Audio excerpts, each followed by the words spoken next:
Students हम discuss करेंगे important news के बारे में। First news regarding the Republic day parade के पर्सपेक्टिव से है। रिपब्लिक डे परेड के दौरान में हमारे डिफेंस फोर्सेज ने जॉइंटनेस और मिलिट्री माइट है उसको यहाँ पे शो किया। रिसेंटली जो ऑपरेशन सिंदूर कंडक्ट हुआ था तो उस दौरान में भी डिफेंस फोर्स के जो डिफरेंट विंग्स हैं उनका जॉइंटनेस है वो देखने के लिए मिला। और अब देखिए कि ऑपरेशन सिंदूर के दौरान में जो वेपन्स यहाँ पे यूज किए गए थे उनको भी शो किया गया है परेड के थ्रू। इंडियन एयरफोर्स ने जो एयरक्राफ्ट है उनको यूज करते हुए सिंदूर फॉर्मेशन है उसको वहाँ पे बनाया। और इस सिंदूर फॉर्मेशन के अंदर जो एयरक्राफ्ट राफेल है, सुकोई है, मिग है, उन सभी को यूज है वो किया गया। अब अगर हम डिस्कस करें ऑपरेशन सिंदूर के ही बारे में तो स्विट्जरलैंड बेस्ड एक थिंक टैंक ने रिपोर्ट में बताया कि इंडियन एयरफोर्स का जो सुपीरियरिटी है वो रहा था पाकिस्तान एयरफोर्स से ऑपरेशन सिंदूर के दौरान में। अब देखिए कि हमारा जो ड्रोन सिस्टम है, हमारा जो एयर डिफेंस सिस्टम है, इसके अलावा इंडियन एयरफोर्स के जो एयरक्राफ्ट्स हैं उन्होंने एक इम्पोर्टेंट रोल है वो प्ले किया था। पाकिस्तान का जो इनसाइड टेरिटरी का एरिया है वहाँ पे भी जो टेररिस्ट ऑर्गेनाइजेशन के जो बेसेज हैं उनको हमने डिस्ट्रॉय है वो किया था कि ऑपरेशन सिंदूर के अंदर में एयरफोर्स के ये जो एयरक्राफ्ट हैं इनके। लेकिन आप देखिए कि ड्रोन सिस्टम है एक न्यू डोमेन ऑफ वॉरफेयर के रूप से इमर्ज हुआ है। New new kind of warfare है उसके अंदर में आपको देखने के लिए मिलता है। हमारा जो एयर डिफेंस सिस्टम है उसने भी एक इम्पोर्टेंट रोल है वो प्ले किया था कि पाकिस्तान से आने वाले जो ड्रोन्स हैं वो इंटरसेप्ट करना, उनको एलिमिनेट है वो करना। तो इस तरीके से डिफेंस फोर्सेज का जो मिलिट्री माइट है ऑपरेशन सिंदूर का जो सुपीरियरिटी है उसको यहाँ पे शो है वो किया गया रिपब्लिक डे परेड के दौरान में। लेकिन आप देखिए कि स्टूडेंट जो कल्चरल थिंग्स हैं उनको भी शो किया जाता है रिपब्लिक डे परेड के दौरान में। डिफरेंट डिफरेंट स्टेट के जो कल्चर हैं, हमारा जो लोड्स ऑफ डाइवर्सिटी है उसको यहाँ पे कर्तव्य पथ के वहाँ पे शो है वो किया। कल्चर के अलावा आप देखिए कि जो डिफेंस फोर्स के अंदर में आपको एनिमल्स का भी जो एसोसिएशन है वो आपको मिलेगा। एनिमल्स का एसोसिएशन किस तरीके से, जैसे राजस्थान के वहाँ पे थार डेजर्ट का एरिया है तो बीएसएफ के द्वारा पेट्रोलिंग है वो किया। तो पेट्रोलिंग के अंदर में आप देखिए कि कैमल्स उनको यूज किया जाता है तो कैमल्स का वहाँ पे शो है वो किया गया।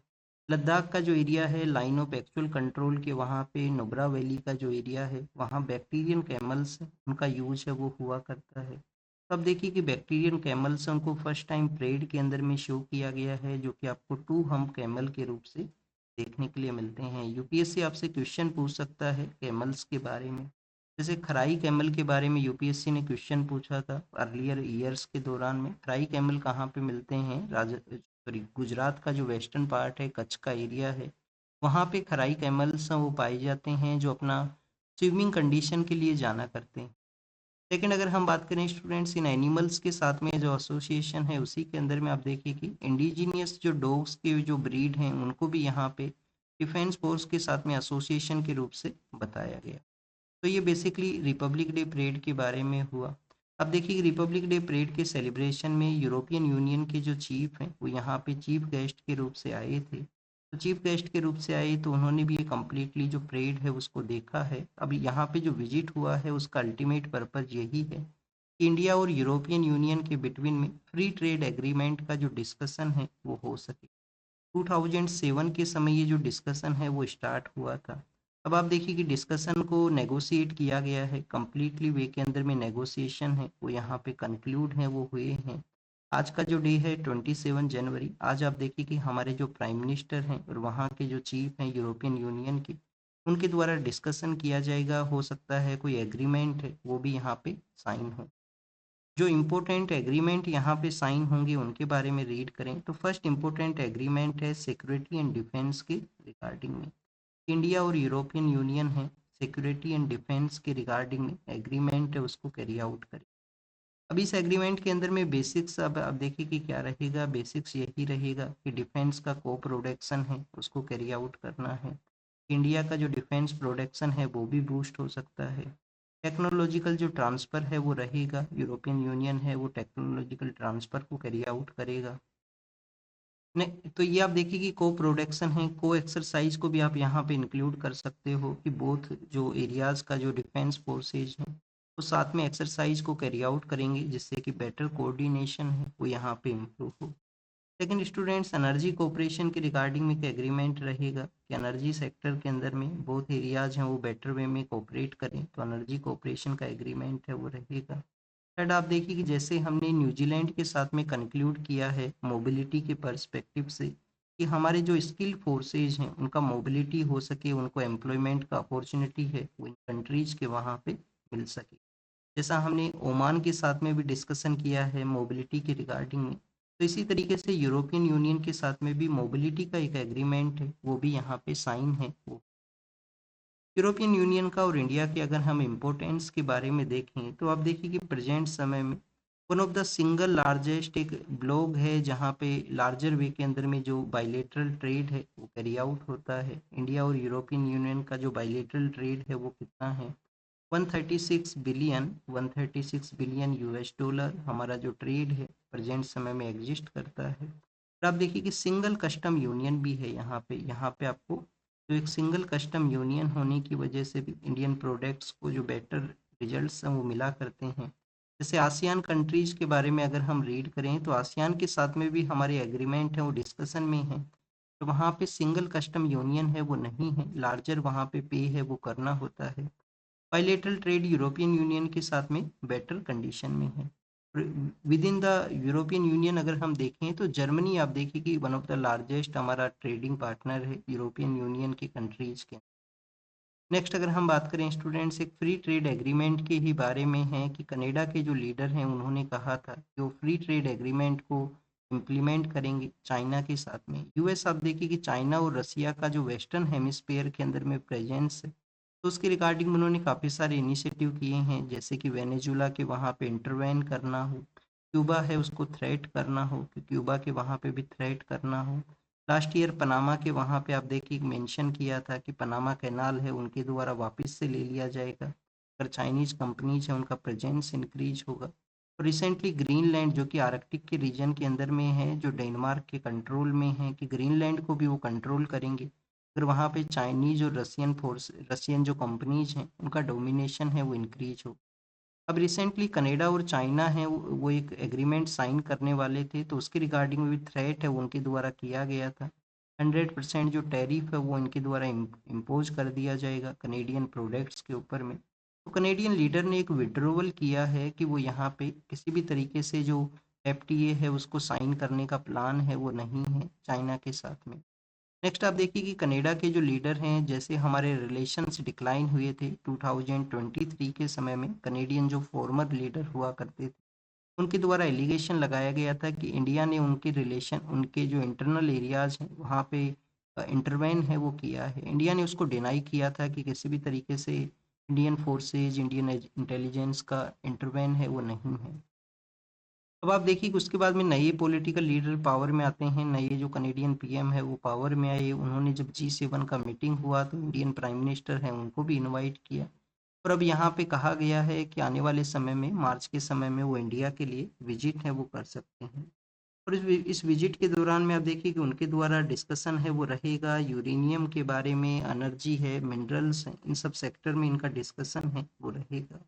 प्रेजेंट समय में कनाडा को भी रिक्वायर्ड है कि वो अपना जो ट्रेड का जो जो कनेक्टिविटी है वो यूएस के साथ में उनका लार्जर है, तो यूएस के साथ में जो कनेक्टिविटी है उसको डाइवर्सिफाई किया जाए कि जो अदर कंट्रीज हैं उनके उनको भी ये ट्रेड है वो कैरी आउट कर सकें, जिससे कि कोई भी यहाँ पे अनरिलायबल जो आप देखेंगे अनप्रेसिडेंट सिचुएशन क्रिएट होती है तो उसको वो डील है वो कर सकते। इंडिया और अगर हम बात करें स्टूडेंट्स कनाडा के बारे में तो कम्प्रीहेंसिव इकोनॉमिक पार्टनरशिप एग्रीमेंट है उसकी नेगोशिएशन को आने वाले समय में स्टार्ट किया जा सकता है।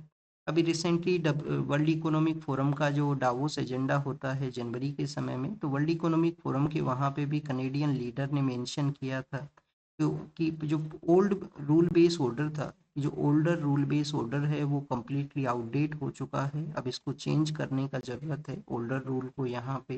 तो न्यू डोमेन के थ्रू मोर कंट्रीज का जो पार्टिसिपेशन है रूल बेस ऑर्डर के अंदर में इंक्लूड है वो किया। नेक्स्ट अगर हम बात करें स्टूडेंट्स भारत पर्व के रिगार्डिंग में एडवर्टाइजमेंट है वो पब्लिश हुआ। भारत पर्व आप देखिए कि इंडिया का जो डाइवर्सिटी है उसको प्रमोट करने के लिए एक इवेंट है वो ऑर्गेनाइज होता है। स्टूडेंट्स ये जो इवेंट है वो पार्ट किसका है, रिपब्लिक डे सेलिब्रेशन का ही। आप देखिए कि जो रिपब्लिक डे सेलिब्रेशन है उसी का पार्ट है, ये आपको याद रखना है। कब ये स्टार्ट हुआ? 2016 के समय ये स्टार्ट हुआ। किस मिनिस्ट्री के अंडर में आया करता है? मिनिस्ट्री ऑफ टूरिज्म के अंडर में आया करता है। हमारी कंट्री के जो इनिशिएटिव हैं, एक भारत श्रेष्ठ भारत और देखो अपना देश का जो इनिशिएटिव है, उन सभी को आप देखिए कि ये प्रमोट करता है। कंट्री का जो यहाँ पे डाइवर्सिटी है उसको भी ये प्रमोट करता है। भारत पर्व का जो इवेंट है रेड फोर्ट के वहाँ पे ऑर्गेनाइज होता है। 2016 के समय ये स्टार्ट हुआ था। एनसीसी जो नेशनल कैडेट कॉर्प्स हैं, आप देखिए 1948 के समय इनका जो इस्टेब्लिशमेंट है वो होता है एनसीसी का।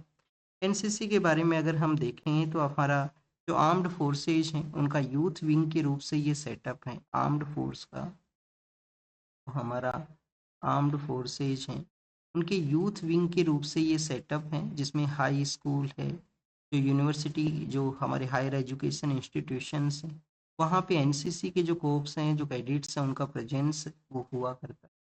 तो स्टूडेंट्स, रिसेंटली ऑपरेशन सिंदूर में भी आप देखिए कि इन्होंने एक इम्पोर्टेंट रोल है वो प्ले किया था। सिविलियन पर्सन्स को सपोर्ट प्रोवाइड करना हो, हमारा जो डिफेंस फोर्स के एक लाइन ऑफ डिफेंस के रूप से भी एनसीसी जो कैडेट्स हैं उनको इंक्लूड है वो किया जाता है। 1948 के समय एक कमेटी बनती है। कमेटी का नाम क्या है? एच.एन. कुंजरू उन कमेटी का नाम है। कमेटी का नाम है। कॉन्स्टिट्यूशन असेंबली के आप देखिए कि मेंबर हैं वो हुआ करते थे। एच.एन. कुंजरू का जो कमेटी है उसकी रिकमेंडेशन के बाद में एनसीसी को सेटअप किया गया। वैसे तो 1917 के समय से ही यूनिवर्सिटी कॉर्प्स के रूप से इनका इस्टेब्लिशमेंट है वो हुआ करता था, बट ऑफिशियली जो एनसीसी है उसका इस्टेब्लिशमेंट 1948 के समय हुआ। अब इनका एक परेड ऑर्गेनाइज होगा जहाँ पे प्राइम मिनिस्टर हैं वो भी पार्टिसिपेट करेंगे। एनसीसी कैडेट्स हैं उनको यहाँ पे एड्रेस हैं वो करेंगे। नेक्स्ट अगर हम बात करें स्टूडेंट्स, हमारे यहाँ पे जो सीनियर सिटीजन्स का जो संख्या है उसके बारे में है। नॉर्दर्न इंडियन स्टेट्स में तो अभी आप देखिए कि यूथ पॉपुलेशन है वो कंटिन्यूस इंक्रीज है वो करेगा। बट हमारे जो सदर्न के जो स्टेट्स हैं, स्पेशली जो कर्नाटका है, केरला है, तमिलनाडु है, वहाँ पे 2036 के समय में जो सीनियर सिटीजन्स का जो जो जो पॉपुलेशन है वो 20% या मोर देन 20% के आसपास रहेगा। तो आने वाले 10 ईयर के अंदर में उनका जो सुपर एजिंग का जो एक one kind of ageing situation है वो वहाँ पे क्रिएट होने वाला है। तब देखिए उसके लिए जो कम्प्लीटली पॉलिसी फ्रेमिंग है वो होना चाहिए। इंडिया को पब्लिक फंडेड यहाँ पे जो केयर सेंटर्स हैं उनका रिक्वायरमेंट है वो रहेगा, सीनियर सिटीजन्स को जो केयर सपोर्ट प्रोवाइड करने के रिगार्डिंग। तो पब्लिक फंड का इम्पोर्टेंस वो बताया गया है, पॉलिसी फ्रेमिंग है उसके इम्पोर्टेंस को बताया गया है कि प्रॉपर हमारा पॉलिसी होना चाहिए सीनियर सिटीजन्स के। स्टूडेंट्स, कल हमने कहा था कि यूनाइटेड अरब अमीरात की रिगार्डिंग में एक एडिटोरियल है उसको हम डिस्कस करेंगे। तो आप देखिए उसके कुछ पॉइंट्स हैं वो हम देख लेते हैं यूएई के बारे में। यूनाइटेड अरब अमीरात के साथ में हमारा जो कम्प्रीहेंसिव स्ट्रेटजिक पार्टनरशिप एग्रीमेंट है जो 2017 के समय एग्जिस्ट करता है, कम्प्रीहेंसिव स्ट्रेटजी पार्टनरशिप एग्रीमेंट जो कि 2017 के समय से एग्जिस्ट करता है। बोथ कंट्रीज का, चाहे स्पेस का सेक्टर हो, चाहे डिफेंस का सेक्टर हो, या आप देखिए कि ट्रेड का सेक्टर हो, उसमें कोऑपरेशन है उसको शो किया गया है पिछले कुछ समय के दौरान में। अभी यूएई के जो लीडर हैं वो इंडिया के विजिट के लिए आए थे, जिन्होंने आप देखिए डिफेंस सेक्टर के रिगार्डिंग में भी एक एग्रीमेंट है उसको साइन किया है। हमारा और यूएई का जो फोर्सेज हैं डिफेंस के अंदर में एक दूसरे को जो सपोर्ट है वो प्रोवाइड करेंगे। बट सपोर्ट का मीनिंग ये नहीं है कि जैसे पाकिस्तान ने सऊदी के साथ में साइन किया कि यूएई के वहाँ पे अगर कोई अटैक होता है तो इंडियन फोर्सेज उसको डिफेंड करेंगे, इस तरीके से एग्रीमेंट है वो नहीं साइन हुआ है। सेकंड, आप देखिए कि एलएनजी जो लिक्विड नेचुरल गैस है उसके रिगार्डिंग में भी एग्रीमेंट है वो यहाँ पे साइन हुआ है। स्पेस सेक्टर में भी कोऑपरेशन को बताया गया है। यूनाइटेड अरब अमीरात और इंडिया का स्पेस सेक्टर के अंदर में भी कोऑपरेशन है वो रहे। अभी रिसेंटली आप देखिए कि यूएस के द्वारा विड्रॉवल किया गया इंटरनेशनल सोलार अलायंस से। इंटरनेशनल सोलार अलायंस जो इंडिया और फ्रांस ने 2015 के समय लॉन्च किया था, 2015 के समय लॉन्च किया गया। इसका जो हेडक्वार्टर है वो गुरुग्राम के वहाँ पे सिचुएटेड है, गुरुग्राम के वहाँ पे है। नेक्स्ट आप देखिए इंटरनेशनल सोलार अलायंस से यूएस का जो विड्रॉवल है वो किस तरीके से इम्पैक्ट करेगा।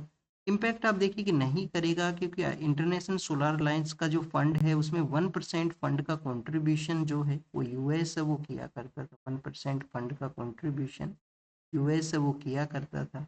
अब यहाँ पे विड्रॉवल हुआ है। इंडिया का जो लार्जर सोलार जो पैनल्स हैं, इंडिया का जो लार्जर सोलार पैनल्स हैं, बेसिकली चाइना के साथ में आप देखिए कि उनका रिलेशन है कि चाइना से वो आया करते हैं। हमारा भी यहाँ पे टारगेट है कि खुद का जो सेल्फ रिलायंस है उसको हम यहाँ पे प्रमोट कर सकें।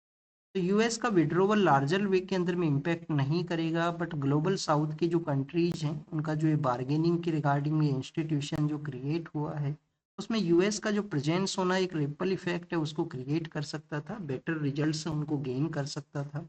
ग्लोबल साउथ के कंट्रीज का जो डिमांड है कि जो वेस्टर्न पावर कंट्रीज हैं मोर फंड यहाँ पे प्रोवाइड करें, मोर टेक्नोलॉजिकल सपोर्ट है वो यहाँ पे प्रोवाइड। नेक्स्ट अगर हम बात करें स्टूडेंट्स म्यांमार के बारे में है। म्यांमार का जो मिलिट्री है अपना जो लेजिटिमेट रूल को करने के लिए इलेक्शन उन्होंने कैरी आउट किए हैं, जिसमें लार्जेस्ट अपोजिशन जो पार्टी है उनको बाइकआउट किया गया है। और अब आप देखिए कि उनका एक प्रोक्सी जो पॉलिटिकल पार्टी है उसका विक्ट्री हुआ है म्यांमार के वहाँ पे। इंडिया के साथ में 1643 किलोमीटर का बॉर्डर शेयर करता है। फ्री मूवमेंट रिजाइम है वो भी एग्जिस्ट किया करता है। और हमारे जो 4 north eastern part of India के जो ईस्टर्न स्टेट्स हैं वो अपना एरिया है वो शेयर करते हैं। म्यांमार का इम्पोर्टेंस है साउथ ईस्ट एशिया के साथ में कनेक्टिविटी के लिए एक ब्रिज के रूप से ये काम करता है। आईएमटी हाईवे का हमारा एक प्रोजेक्ट है, इंडिया म्यांमार और थाईलैंड के थ्रू एक ट्राइलेटरल हाईवे हम सेट। नेक्स्ट आप देखिए कि वेनेजुला के जो इंटरिम लीडर्स हैं उनके बारे में है, और यहाँ पे यूएस का जो प्रेशराइज सिस्टम है उसके बारे में मेंशन है वो किया। एग्जाम के लिए नहीं इम्पोर्टेंट है, पॉलिटिकल थिंग है। वेनेजुला के बारे में जब भी आप रीड करते हो तो gulf of Venezuela, lake Maracaibo है, रिवर ओरिनोको है, इन सभी के बारे में आपको पता होना चाहिए। गल्फ ऑफ वेनेजुला है। और आप देखिए कि लेक जो हम सॉरी जो रिवर हम ओरिनोको के बारे में रीड किए हैं, ओरिनोको रिवर का जो माउथ है वो गल्फ ऑफ वेनेजुला के वहाँ पे नहीं है। और वेनेजुला के वहाँ पे भी जो ग्लेशियर्स है उनका कंप्लीटली मेल्टिंग है वो हुआ है। यूएस का जो एयरक्राफ्ट है जो कैरियर है वो अराइव हुआ है वेस्ट एशिया के अंदर में, और ईरान की रिगार्डिंग में जो टेंशन है वो कैरी आउट हुई है। क्योंकि आप देखिए कि यहाँ पे डिफेंस जो वेपन्स है उनका डिप्लॉयमेंट होना वेस्ट एशिया के वहाँ पे एक टेंशन हो सकता है कि ईरान के वहाँ पे यूएस है वो इंटरवेन कर सके।